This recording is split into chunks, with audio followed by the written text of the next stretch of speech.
This basically is a show about how to start your own porn studio in Japan. It's really easy to start a porn studio here, and I'm going to give you some simple tips. What happened was, I moved into this place, and I had a choice of moving into 201 or 202, and I should have taken 201, but I'll get into that a little bit. But basically, a 201 has like a lot of good lighting for ambient light in the daytime and everything, and you don't need to spend a lot of lighting and all that. It's on the side of the house with a lot of windows where a lot of light can come in, and you can do your porno filming. So that's something to take into consideration. So I lived in Shimoka Tozawa, and there was porno going on, webcams and stuff, and then they were also, there's drugs going on and all that, but that's a different story. That's basically why I moved where I moved at, right? So it was an old wood building in Shimoka Tozawa, and now I'm in an RC concrete building.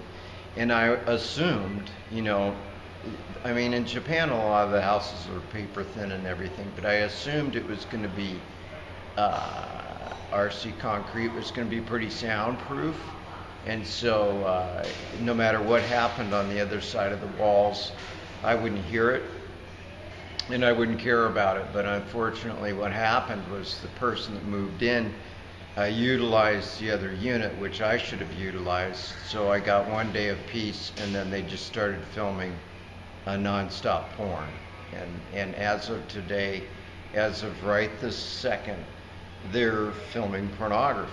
And so it's what they do is they have like a hotel where they keep the girls next door. There's a hotel across the street, but it's not really a hotel, it's a business office that they're using as a hotel. So it's pretty organized, and then they come over and then they film their porn. I don't really time it for all that long or how much. But basically that's it. So they film their stuff, and then they bring in another one and all that, and I think it's webcam, and they're filming too, and then they use like older Japanese guy. So if you have a trouble with the language barrier and everything and all that, and you want to start a porno studio, you probably want to get somebody that's connected, that's bilingual, that speaks Japanese, so they can hook you up with the talent, with the actresses and all that stuff, and get you going there, help you out with the language barrier and everything. And then what happened where I'm at is I met this couple. First day I move in, they're in their 30s, they're Japanese. I go, "Anata wa sundemasu koko?" So do you live here, the other unit? And they're like, "Yeah, we live here and everything." And so then the next day, I start hearing all the weird noise and all that stuff, porno going on, and so I call the police, because it just really pisses me off, because the real estate agent promised me that I was going to be moving to a quiet place, and that ain't happening, and that's another story, and the real estate agent won't do anything, and the cops aren't doing anything about it. Nobody's doing anything about it, so I just have to accept it.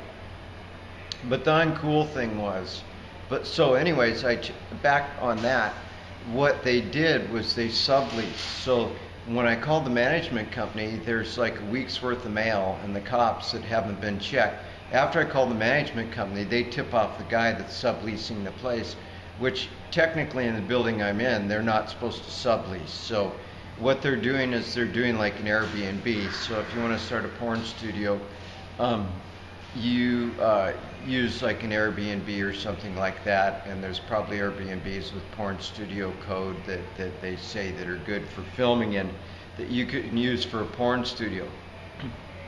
Issue I got with my neighbor, they're a foreigner and all that. I don't have a problem with that usually, but in this case what happened was they just move in and they start doing their stuff. They start filming their porn, and they don't even introduce themselves. It's like, "Hey, we're new, we're moving in, there's going to be a porn studio next door, there's nothing you can do about it, so you might as well just wear your earplugs deal with it, you know. So that's what I'm going to have to do. But they should have been more courteous about their business. It's like they just moved in and they started their business without introducing themselves and what they were going to do, and that's polite. It's like, we're going to be running a business next door. This is what we're doing, and you know, just be straight up about it. But instead, they just have been kind of the dicks about it,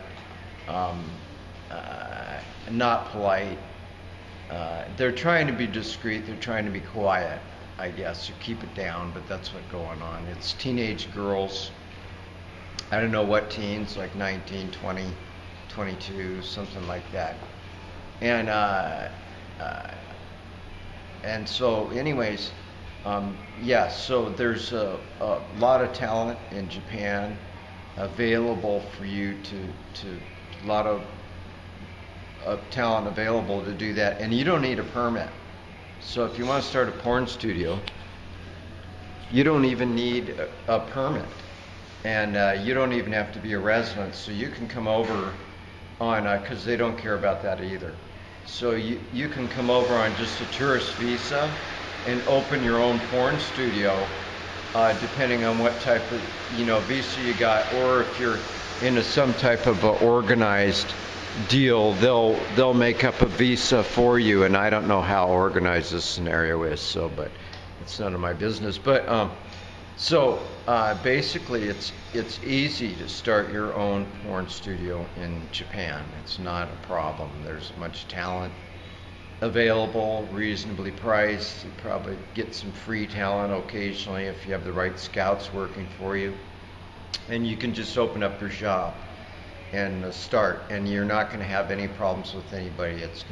There's going to be nothing anybody can do about it. So I think it's the law that they can open up a porn studio. But I'm in a residential area, so that caught me off guard, because I was expecting, like in the States, there's a ton of porno being filmed, but it's generally, if it's like commercial porno, they're doing it in certain areas and they have permits and all that. But I don't know about Japan, all the legalities and everything.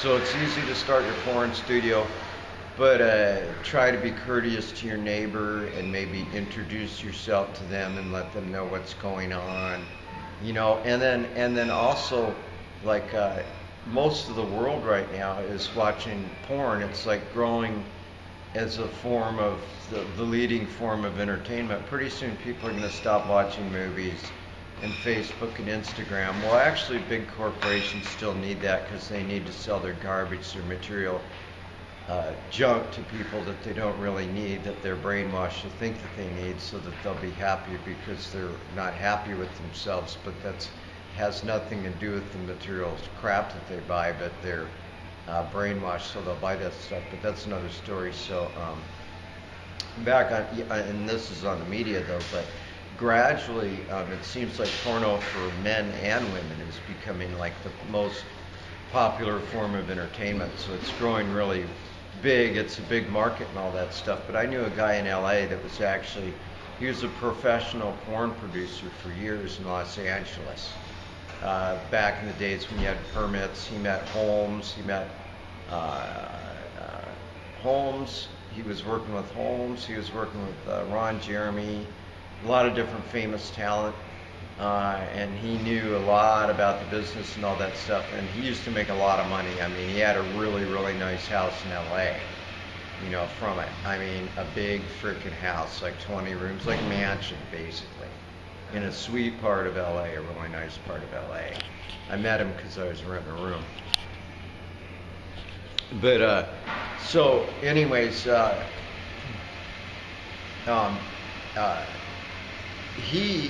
what happened to him was, and he used to do some really kinky, weird stuff. I won't get into detail, but he did some really no holds barred, kinky, weird stuff all across the board with all different sexes and all different scenarios. So, yeah.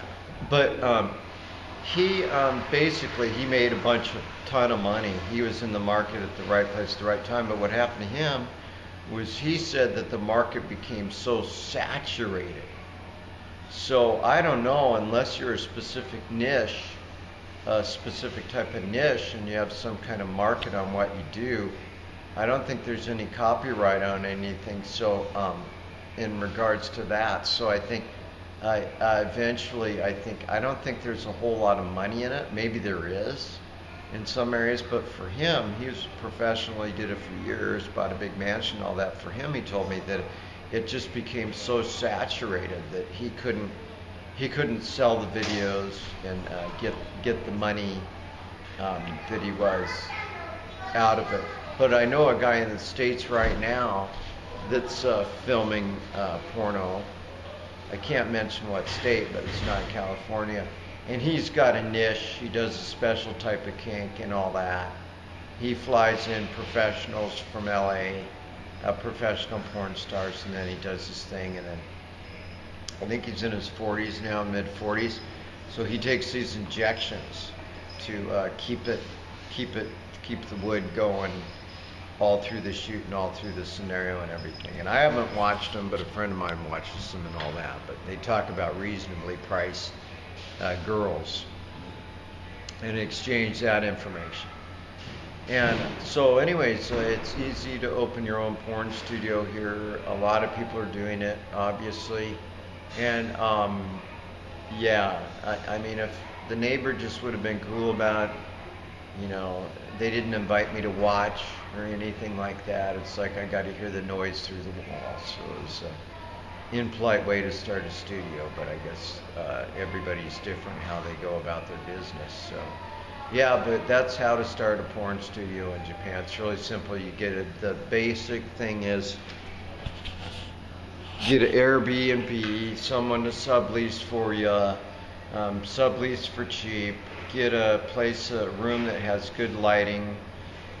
Get someone that's bilingual, and then get someone to, or if you're got a scout, you get someone to scout a place for you. Get somebody that's bilingual, or hooked up with hookers and all that stuff, you know, to supply your talent and all that. Because trying to recruit people off the street would be pretty difficult. So you have to be involved with somebody that's connected for your talent. So that's how to start a porn studio in Japan 101 and some of the legalities about it. And this is the actual experience that I've had. And I've lived here for 10 years and I've never ran into this scenario before. So this is a new thing. Also, it's kind of, where I live, it's like foreigner housing, and a lot of Japanese people won't live there, probably because of this reason or whatever. They don't want to live around foreigners. And I kind of live around foreigner housing, and so they give you the worst places that they can. And the real estate agency doesn't care. Nobody cares. Nobody cares. So nobody will care about you opening your porn studio. Trust me. So that's how to do it 101.